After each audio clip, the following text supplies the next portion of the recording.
সংস্কার কমিশনকে বারবার আমরা বলতে চাই, দু একটি দলকে প্রাধান্য দিয়ে বেশিরভাগ জনগণের আকাঙ্ক্ষার বিপরীতে গিয়ে কোন সিদ্ধান্ত বাস্তবায়নের দুঃসাহস দেখাবেন না। আনুপাতিক হারে নির্বাচন হলে সমস্যাটা কি? কোন সমস্যা নাই। প্রধানমন্ত্রীর মেয়াদ 10 বছরের বেশি না থাকলে সমস্যা কি? আমরা অত্যন্ত যৌক্তিকভাবে এই কথাগুলো দফায় দফায় আলোচনায় তুলে ধরছি, কিন্তু এটা পরিষ্কার সংবিধান এই সংস্কার জাতীয় ঐক্যমত্য কমিশন কেন জানি দু একটি দলের প্রতি পক্ষপাতমূলক আচরণ করছে।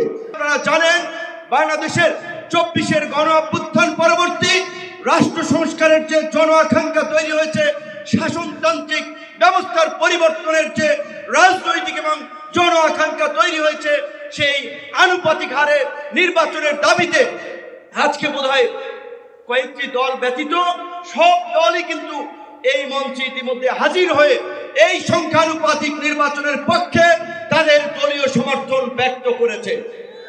আমরা পরিষ্কারভাবেই সংস্কার কমিশনকে বলতে চাই, সমাবেশ শুধু একটা দলের দেখেছেন, সবেমাত্র শুরু হয়েছে। ইসলামী আন্দোলন আজকে করেছে, 19 তারিখ জামাত করবে, তারপরে গণ অধিকার পরিষদ করবে। রাষ্ট্র সংস্কার এবং জন আকাঙ্ক্ষার বাস্তবায়নে সমস্ত রাজনৈতিক দলগুলো জনসমাবেশের মাধ্যমে এই সরকারকে তাদের সমর্থন দেখিয়ে দেবে। তাই আমরা বলতে চাই, কোন দু একটি দলের উপরে ভিত্তি করে দু একটি দলের কথায় সংস্কারের নকশায় পরিবর্তন আনা যাবে না। আমি সংস্কার কমিশনে বলেছিলাম, দেশ স্বাধীনের পরে ডক্টর কামাল হোসেনরা বলেছিল, আমাদের নেতা শেখ মুজিব, আমরা তো তাকে দেখে সংবিধান নির্মাণ করেছিলাম, রচনা করেছিলাম, তাকে এম্পাওয়ার করার জন্য। আজকে সংস্কার কমিশনকে বারবার আমরা বলতে চাই, দু একটি দলকে প্রাধান্য দিয়ে বেশিরভাগ জনগণের আকাঙ্ক্ষার বিপরীতে গিয়ে কোন সিদ্ধান্ত বাস্তবায়নের দুঃসাহস দেখাবেন না। আনুপাতিক হারে নির্বাচন হলে সমস্যাটা কি? কোন সমস্যা নাই। প্রধানমন্ত্রীর মেয়াদ 10 বছরের বেশি না থাকলে সমস্যা কি? আমরা অত্যন্ত যৌক্তিকভাবে এই কথাগুলো দফায় দফায় আলোচনায় তুলে ধরছি, কিন্তু এটা পরিষ্কার সংবিধান এই সংস্কার জাতীয় ঐক্যমত্য কমিশন কেন জানি দু একটি দলের প্রতি পক্ষপাতমূলক আচরণ করছে। এই পিয়ার পদ্ধতি তাদের এজেন্ডায় বাদ দিয়ে তারা ঘুরাই দিল। পিয়ার থেকে উচ্চকক্ষ নিম্নকক্ষ চলে গেল। উচ্চকক্ষ নিম্নকক্ষ হবে নাকি সমগ্র নির্বাচন পিয়ারের ভিত্তিতে হবে, সেটি রাজনৈতিকভাবে আগে ঐক্যমত্যে পৌঁছাতে হবে। একই সাথে আমি আরো একটি কথা বলতে চাই, যারা পীর সাহেব সহ জামাতের নেতৃবৃন্দ তারাও বলছে, আমরাও বলছি, আজকে সারা বাংলাদেশের উপজেলা, পৌরসভা, সিটি কর্পোরেশনে স্থানীয় জনপ্রতিনিধি নাই। জনগণ চরম দুর্ভোগের শিকার হচ্ছে সেবা পেতে গিয়ে। সরকারের উন্নয়নমূলক কর্মকাণ্ড ব্যাহত হচ্ছে এবং 50 বছরের যে অভিজ্ঞতা, নির্বাচনের পরে রাজনৈতিক দলগুলো এমপিরা মিলে, মন্ত্রীরা মিলে কেন্দ্র দখল করে তাদের নেতাদেরকে পুলিশ প্রশাসনকে দিয়ে জেতায়। কাজী এই সরকারের আমলে যেমনি ভাবে জাতীয় নির্বাচন হবে, একই সাথে অনতিবিলম্বে আমরা স্থানীয় নির্বাচন আয়োজনেরও দাবি জানাচ্ছি। সবাই ভালো থাকবেন। আসসালামু আলাইকুম। আহত এই মহাসমাবেশে সম্মানিত সভাপতি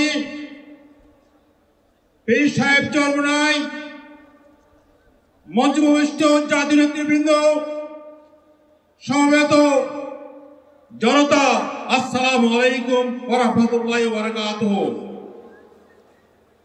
আমি স্পষ্ট করে বলতে চাই, আজকের দাবি জনগণের দাবি, জাতির দাবি, অতীত বিলম্বে বিচার কাজ সুষ্ঠু সম্পাদন করা, দৃশ্যমান করা, আর দাবি সংস্কার করা।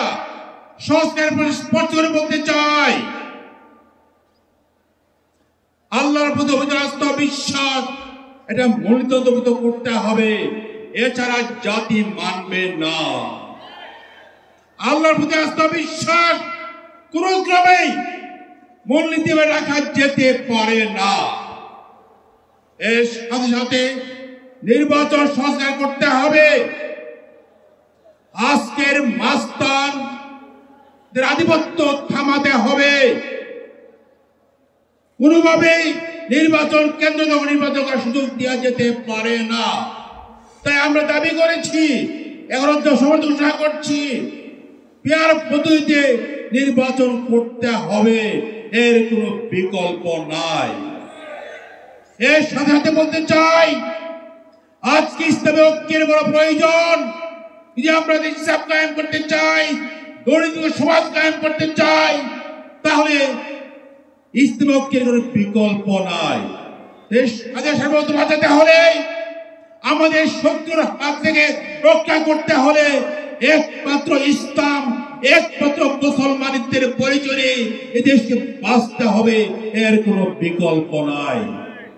যারা দেশকে ইসলামের প্রতি পরিচালিত করতে চায়, তারা সেকুলার বানাতে চায়, তারা পশ্চিমা এজেন্ডা বাস্তবায়ন করার জন্য ভারতীয় এজেন্ডা বাস্তবায়ন করার চেষ্টা করছে।